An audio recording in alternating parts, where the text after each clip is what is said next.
And welcome into Facebook Live. I'm Stan the Fan Charles with Gary Stein and our guest Pat Skerry. But I have to tell you that Pressbox Live is brought to you by C3 American Exteriors. That's right.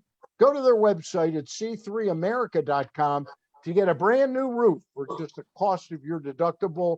And I know the president of that company, C3 American Exteriors, good guy. These are good people, trustworthy people. I know that getting a new roof is an expensive and scary proposition. C3American.com. C3America.com. With me is my co-host Gary Stein, and our guest tonight, Gary, is our friend Pat Skerry, the now, I guess you can say, longtime coach of the Towson Tigers in men's basketball. He's gone through a decade over there. It's Pat Skerry. Pat, how are you, my friend? I'm great. It's good to be here. All right. It's good to be here. Is it better to be here or just off the bench this past season? 4-14. It's not the kind of record that Pat Skerry likes. No. COVID 1, Pat Skerry 0. That's what I tell you. Challenging, Stan. I feel for the student athletes, guys. There's no, like I said, we don't run the virus. The virus is running us, and we've have already quickly moved on to full scale spring workouts with a good measure of normalcy. So, what I learned this year, Stan, was if you don't practice, it's hard to form good habits. We had 20 days of practice from November 22nd to the end of the year. 20. That was it. And how many would that usually be? Much more like 60 or something like that? Yeah. I mean, Gary, all the whole month of December, January, February, you get into March. So it was tricky. It's challenging. So everybody's hoping we get back to some sense of normalcy. And you say your practices are back where they would have been the same time last year. What is the new normal for Pat Skerry and the Tigers? I mean, there's got to be still some fairly stringent protocols, aren't there? There are. Our university's done a great job with that, but just about all our guys have had it. They hadn't had it all year, and then the last COVID we got it ran through, I think 8 or 10 of us. Wow. So that ended up that wasn't good. Not in middle of February. That's not good timing. Did you get COVID? No. Okay. No. I myself and Pat O'Connell were like the only ones in the whole program that weren't they either contracted it or were in quarantine. We had a contest going, may the best Pat be left standing, the last Pat standing. But it's we're back to lifts every day, workouts Friday morning early, pro time, skill work, yoga twice a week. For us, we didn't have the summer, we didn't have the fall. It took us a while to get guys back. Some guys really, it's a tough thing. This virus, the pandemic, what it does to some guys mentally, that's a hard deal, Pat, I just want to make sure that our viewers understand exactly what you went through this past year before we move on to the NCAA basketball tournament and all that stuff, because they may not have followed you, day to day, week to week, game to game, whatever. But I just want our viewers, and you can back this up, you guys had 3 season interruptions this year. I think it was of 20. Maybe it was 4 of 20 days or more each. So I just want, because sometimes people say, oh, they had COVID, they missed 3 games and then they moved on. No, you guys didn't miss 3 games and moved on. You missed 4 games, then you missed 5 games, then you missed 6 games. So just talk about that for a minute and let that sink in for our viewers as to what that season was like. Yeah, I mean, you knew it was a possibility. You hoped like it didn't happen. We come back in August 20th till December 6th. We don't have any positive tests, and then the floodgates slowly opened from there. We missed the first one. We lose all the rest of our non-conference games. You get UMBC, Morgan, Then we tried to make up games. We're in the hotel in New York, getting ready to play Iona. I'm scrambling to find games. I played a game. I scheduled Iona on one day on the road and Morgan the next day at home, which is unheard of. We're just trying to get games in. We're 2 hours away from playing Iona, about to leave the hotel. We get a call that someone had a positive. It's a weird experience to tell you guys, grab your stuff. We're going home. And then I tried to get games in, Gary, and I probably made a big error, but I thought the kids wanted to play games. We played half of our schedule in 15 days. I played 8 games in 15 days. I just was like, we got to play. And then we had through contact tracing, we didn't lose our whole team, but we lost our whole front court other than one guy. So we missed, they were out for 5 games. And then we finally kind of fight back. We had a great win over Northeastern, who was maybe the best team in our league. And then we had like 5 games left. Okay, maybe we're hitting our stride. And then on that Monday, we had 2 positives. Wednesday, 3. Thursday, like 3 more. And then we were just shut down. So we practiced like 3 days, went down to the conference tournament and tried to play. No disrespect to the team that won our league, like Drexel and Elon. They did a great job. They didn't have a pause late in the year. You look at our league was dismantled. Northeastern had a great year. They had a pause late. Charleston paused late. Hofstra paused late. Delaware paused late. It's really hard to get back off these things and establish any kind of rhythm. But you lost to Elon in the conference tournament on March 6th. You hadn't played since February the 14th. Right. Yeah, we came back to practice. We had full practice starting on either the 3rd or the 2nd. It was weird, Stan. We had senior. There's no senior day this year. We had it at practice because we had no games late in February. I bought pizza, cupcakes, and handed guys their jerseys, and we all tried to applaud for them. It's just surreal in a lot of ways, and I'm glad it's over. Great respect for the kids, and hey, look, it's great. It's for some teams, this way worked out really well for them. Unfortunately for us, it didn't, and I've seen a lot in my tenure. I tell people, first year we obviously weren't very good. Year 10 was a pandemic. The middle 8 been pretty good. We had the most top 3 finishes in our league. We're not done yet, but the pandemic, and I told you this off the air, the pandemic in many, many ways was much harder than my first year here. Yeah, the 1 in 35 year, this was much harder because at least you could control things in the 1 in 35. Yeah, when you don't practice and guys are not, you don't have them for practice, and we had one poor guy. It was quarantined for 56 days for us. He never got the thing. And, mentally, that's hard. Like, what do you say to the guy that's positive? You can't say anything that's positive. Yeah. Wait, why was he quarantined 56 days, Pat? We had 3 full pauses. That's 14 days. And then we had front cook got knocked out. Not the whole team. We tried to play some games. We were down like 7, 8 guys. We played 5 games with 7, 8 guys. And he was through contact tracing, had to get quarantined for that too. So that was another 14. Wow. Yeah. So hey, listen, right? Vaccines, that's in the past. I don't need to see another pandemic again. I can tell you that. I'm not the only one saying that. Yeah, absolutely. Hey, Pat, let's move on to the NCAA basketball tournament. I mean, it's so interesting.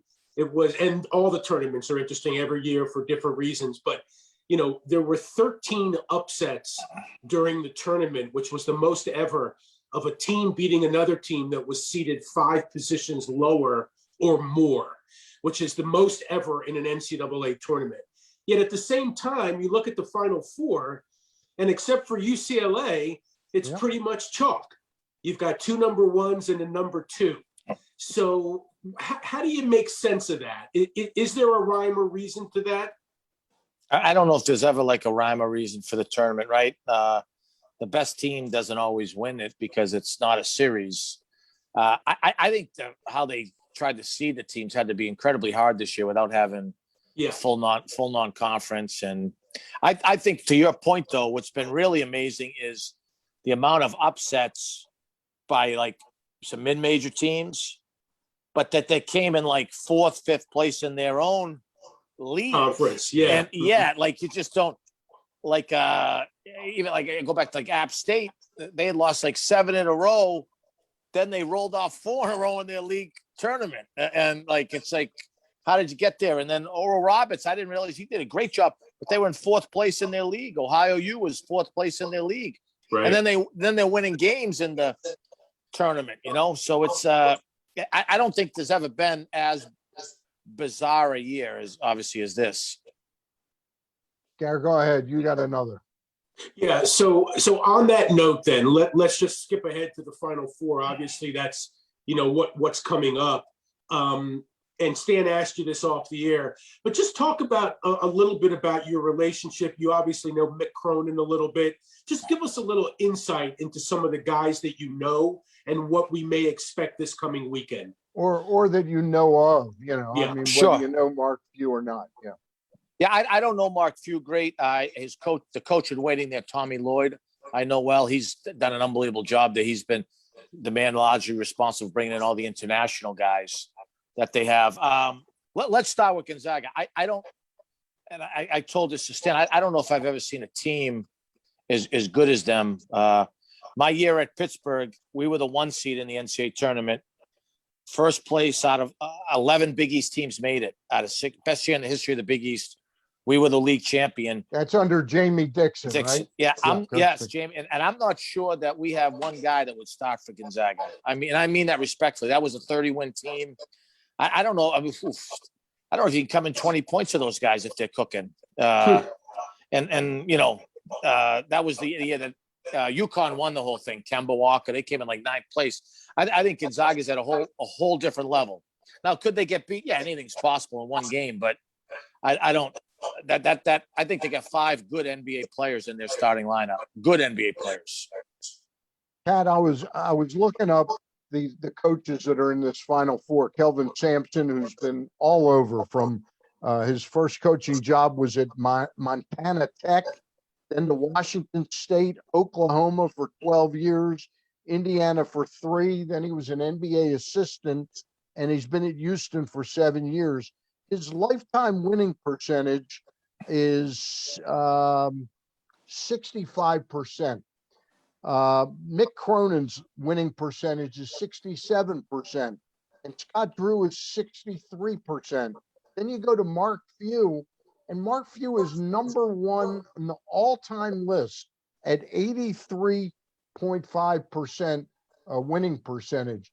Is that partly because of schedule and who they play, or is he really that special a coach? I think it's all of it. Yeah. I think it's all of it. They are not a mid-major program. They might be in an incredibly high mid-major league. They spend top 10 in the country. I think I saw that like almost $14 million on men's basketball. I mean, they're like, we all talk about wanting to be Gonzaga, but they buy games. I mean, they would take UMBC at Towson next year and give us $100,000 to go play out there. They fly private planes for recruiting for their teams. I mean, they have practice facilities. I mean, it's an unbelievable opportunity, and it's really. Is that something? Not to interrupt you, but is that something that developed under Few, or Mark went there? I mean, he was a 10-year assistant there, I think. It got going pretty good. It's gotten better, but it got going pretty good when Dan Monson was there, and then he left to go to Minnesota, and they promoted Few. But there's history there. I remember John Stockton played there. I mean, he's one of the top 25 players in the history of basketball. But it's obviously at a whole different level now. The investment that they've made. There's a reason why Mark Few will never leave there. I mean, and even this year they got the kid Suggs. I mean, I think he's going to be the number 1 pick in the draft. I mean. Right. They're beating Blue Bloods. Suggs, Yeah. And don't dismiss. Obviously, Kelvin Sampson's done a great job. Houston's got great tradition. But the job that Scott Drew has done at Baylor, I mean, you think back to Baylor, they had like a guy murdered a guy, and then they tried to cover it up, like the staff. Big scandal. You can't make that up. That's not like that's a fictional movie scandal. I mean, like that's And then, Unlike- I'm happy for UCLA just because I know Mick Cronin and his top guy, Darren Savino. They've been a true underdog in this tournament. Unlike that coach in Texas somewhere, what was his name? He was a very good coach, Dave Bliss. That was Baylor. That was Baylor. Yeah, it was Baylor. That the guy that died from coke, and then they said, let's blame him that he was dealing coke or something. I mean, it was terrible. Terrible. Yeah, Bliss used to be at SMU before he was at Baylor. That's right. Mhm. Hey, New Mexico as well. Yep. Yep. Hey, I want to talk to you a little bit about Houston. You have Justin Gorham from Baltimore, who played for you for a couple seasons. He's on Houston. He sat out a year and transferred there. Is that something you're rooting for? Yeah, 100%. We just lost your pitcher, Pat. You know, he Pat, we just yeah. lost your pitcher. What happened there? All right, go Okay, ahead. hold on. Don't Hold worry on. about it. Let me get to. I don't yeah, think it looks too bad, Stan. It doesn't. It looks actually better. It looks better. No, we are definitely rooting for Justin Gorham. We're fortunate to coach him. You know, he was a elite rebounder, a competitive guy. Great family. Yeah, great family. You know, we thought he was on the verge of stardom. I thought he had a chance to be the best forward we had since Jarrell Benjamin. So I'm not surprised he's done that well. And he's in a great system, you know, where they, like ours, they emphasize rebounding and toughness. So, yeah, I hope he does very well. He's got a great mom. You know, his dad passed away when he was a freshman first. That was incredibly challenging for him. And, you know, I think, Stan, it's like anything. You hope to have guys all the time, but you're also fortunate for the relationships you get to form with guys and be a part of their life when you have them. So I'm happy for him. So if you called him tomorrow, would he take your call? I think he would. I hope so. I can't call him. That's tampering. He's at another school right now. Yeah. All right. But he might have a year of eligibility left. Well, I have gotten a couple nice messages from his mom this year because I did some some quotes on some stories and stuff. So, but so are you actively, would it be safe to say that would be special for you to have coached a kid that goes on to win the national championship? Yeah, you feel incredibly happy for that guy. I mean, you know, in this case, obviously Justin, but they, you know, I don't think they won the whole thing. We did sign my first year. We signed Frank Mason, as you know, who was ended up who was a national player of the year. So ended up going to Kansas. So you like seeing guys have success. We like to have them with us so they can even have more success. Right. We always got room, Stan. Any good players, we're happy to have them back. Bring them on. Bring them back. Yeah. Hey, Pat, I want to talk about UCLA for a second. It's not that they don't have a big name. Obviously, everybody is familiar with UCLA, big Pac-10 school, big D1 school, obviously the history. But the fact of the matter is they were an 11th seed, and they actually had to play into the tournament this year. So my question is, every once in a while, okay, an 11th seed or something like that, a VCU with Shaka Smart, you know, a George Mason, you know, even a Butler back in the day, right? Every once in a while, Loyola of Illinois, you get a lower seed, a 9, a 10, 11, that somehow makes what we call this magical run during the NCAA tournament. How does that happen? I know that all scenarios are different, but how does a sports fan account for the fact that a team that's ranked so low and so lowly thought of can slay number ones, number twos, number threes? What happens in a basketball game that happens? Yeah, that's a good question. I think this is the second time. VCU was the first time someone won the play and then all their way. And I think the one similarity, I always feel like the team that wins the whole thing, usually like there was one game they should have lost. I think it's the same. Like UCLA was dead and buried the first night against Michigan State when they won in overtime. VCU, remember they beat it was Florida State maybe on the inbounds play. The guy slipped to the basket at the buzzer, you know. So there's obviously you gotta have some good fortune. UCLA's had it twice. That Alabama makes the 3 to force overtime. Usually that takes the wind out of your sails. And then give Mick credit. They really rallied in the overtime. Even the team usually that wins the whole thing steals a game maybe not this year with Gonzaga. They've been killing people. And then Villanova a couple years never was really tested. They kind of rolled through the tournament. But I think you got to have a little bit of good fortune in winning maybe a game that you shouldn't have won, Mm-hmm. And then on the flip side, Pat, you've got a team like Gonzaga, who, you just said, I mean, when you were number one at Pitt, none of your guys could have played against Gonzaga. In fact, Gonzaga beat you, beat you guys by 20. Gonzaga's won by an average of 24 points in this tournament every game. I mean, that's just unbelievable. 96 points over 4 games so far. They're the number one team. They're undefeated. They have a chance to be the first undefeated national champion in about 45 years since Indiana did it. On the flip side of that, when you're so heavily favored and so highly thought of, and you probably do have 5 NBA players that start for you, how do you approach that game? Like, is there a danger at all in that you are overconfident? Like, what happens to your team in that type of situation? Well, yeah, I don't think a lot of us have experience with that. I think that's where the greatness of Mark Few and his staff comes in. It's been interesting here talking to them about celebrating every win. The one team that I could go back to was maybe UNLV that year. Duke upset them in the Final Four. That was like that was a shock. That was huge upset. Yeah. That was Larry that was Johnson like a big shock. Larry Johnson and Greg Stacey Anthony. Ogman and Anderson Hunt, Greg Anthony. Yep. So that's the one time I don't see any way that UCLA is going to be able to score enough points to beat Gonzaga, to be perfectly honest with you. There is, I think Baylor will beat Houston, but in a closer game. But those teams have, one game, and those teams there's enough firepower on those teams that for one game they could do it. I just, like, my point of saying about with like Pitt was that was a really good team, and I'm looking at this Gonzaga team, I'm like, man, I don't know how we would have been able to hang with them. Like, no, maybe for one game you could, but when you really look at their team, there's no weaknesses on that Gonzaga team at all. Pat, so you're picking Gonzaga to win the tournament, correct? That would be safe to say. Yeah. I want to turn the attention back to down the road, University of Maryland. I'm not asking you what your opinion of Mark Turgeon is. I'm not asking you to tell Damon Evans what he should do.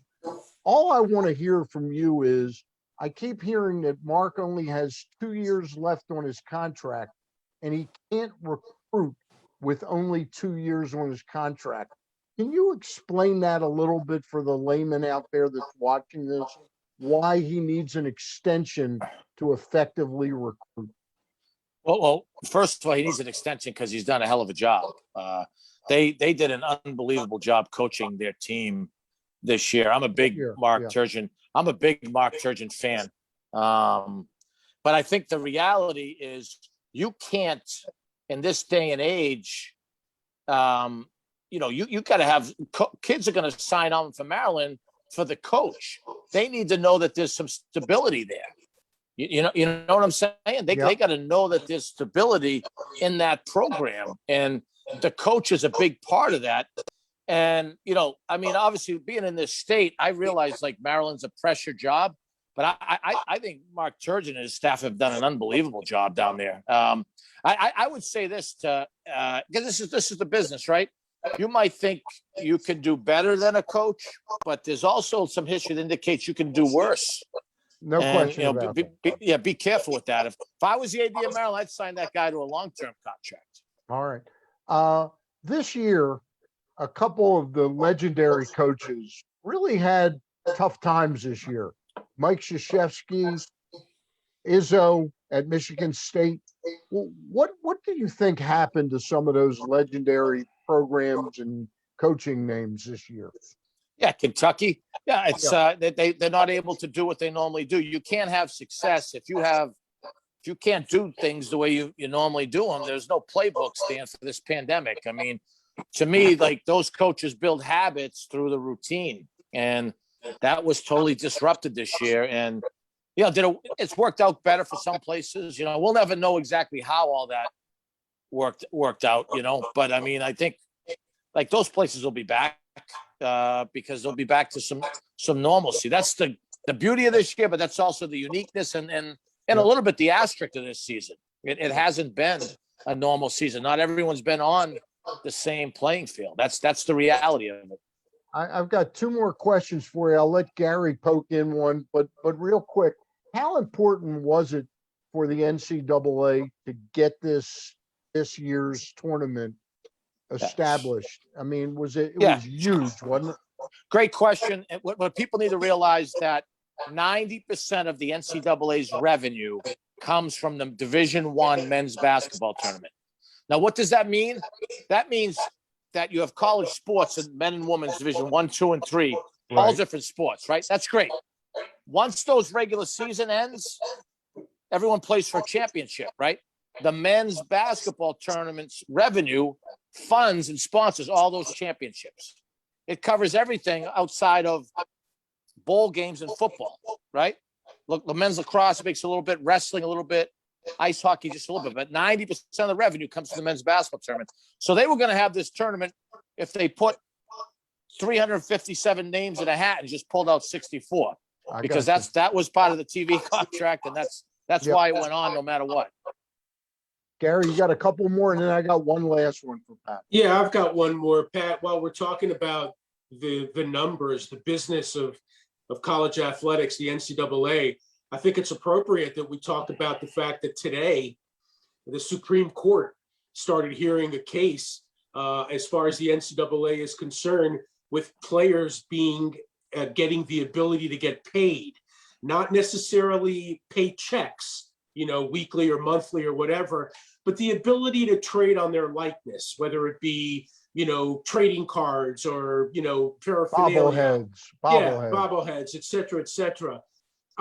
My question to you is, and I think all of I'm not going to speak for you, Pat, but I think many of our minds have over time changed on this as we see the millions and literally billions of dollars that the colleges get from these athletes. But do you think if they do get the right to trade off their likeness, that there's any danger of like an arms race, that the Power Five conferences will get even richer because they'll be able to get even, there'll be like an arms race almost, trying to get the best players, and the best players are going to want to try to go to those schools so they can get more exposure, because it'll mean to their bottom line, now more than it ever has before. How do you feel about this whole thing?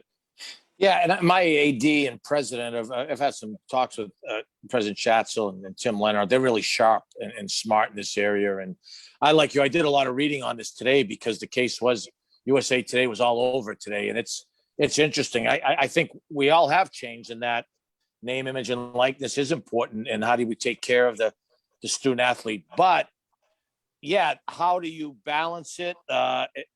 I'm not a legal expert enough, but I was reading some stuff, probably like you, Gary, on both sides of this thing, and it's a really complicated issue, because you want to be able to take care of student athletes better, because the NCAA is profiting off them, but we don't want this to become an arms race or bankrupt colleges athletically. Well, now they've got to get rid of programs and do I think anybody should be making $9 million coaching sport? No, but I don't know how it's all going to shake out, but it's fascinating to try to study it and understand it.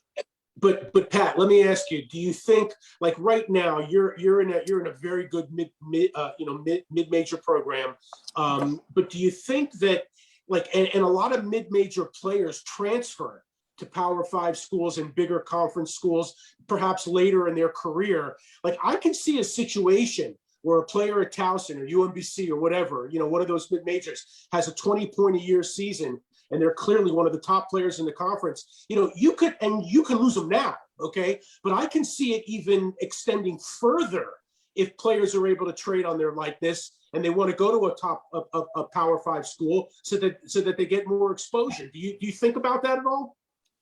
All the time. I forget, we had a really good run, and then a couple of years ago we lost two great players in Justin Gorham and Zane Martin, and then took them back. So here's what I think. I think, obviously you find guys and you develop them and give them confidence, and they stop playing at a really high level. So obviously you'd like to have them and keep them. But I also, like I said, you're fortunate as a coach to get to spend any time with them and develop relationships.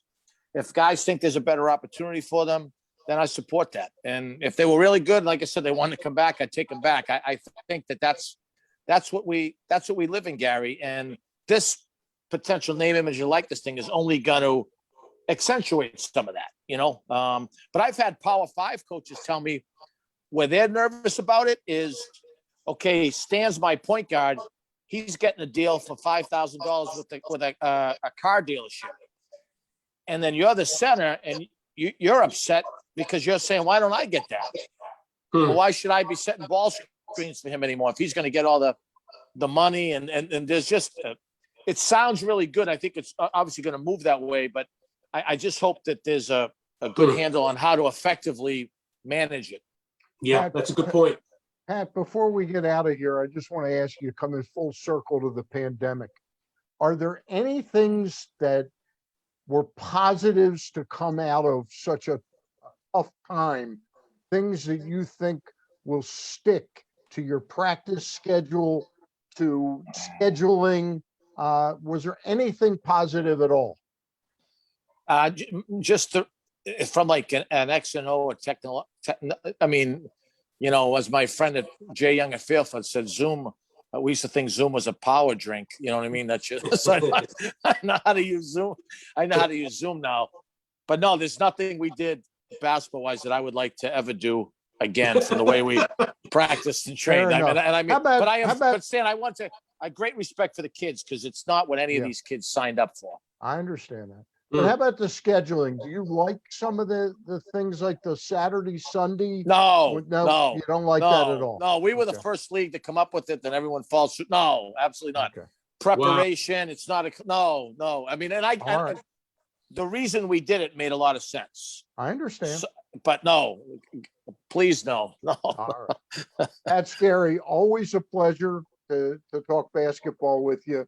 We'll catch you down the backside sometime soon. All right. Thanks, guys. I appreciate you. All right. Take care, Gary. For Pat Skerry, Towson men's basketball coach Gary Stein, I'm Stan the Fan. O's open tomorrow. Ross Grimsley and I back on Monday night. Gary and I next Wednesday. Thank you for tuning in. We've been brought to you by C3 American Exteriors. Go to their website at c3america.com to get a brand new roof for just the cost of your insurance deductible. Good guys there at C3 American Exteriors. We'll see you soon.